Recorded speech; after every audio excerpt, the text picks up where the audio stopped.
Alright, so here we have the IND-HVAC-DTW-UVC-R1-SS-48-1L-120V light. It is for existing HVAC systems for UVC disinfection. What we have here is a Myers hub, which the CGB can be removed, and straight conduit can be put directly into the Myers hub should you want to pipe in with conduit.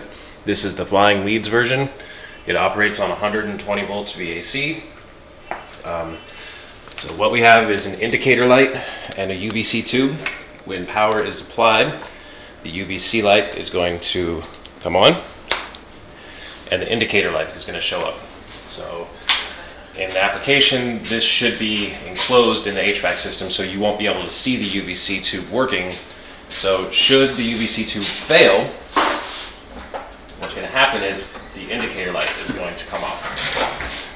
Okay?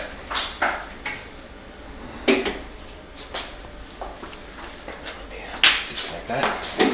So should the UVC tube fail, that indicator light is going to go off, indicating that the bulb is burnt out and it needs to be replaced. Do a simple replacement of the bulb, and the UVC tube will light back up and you'll have your indicators showing that it's working.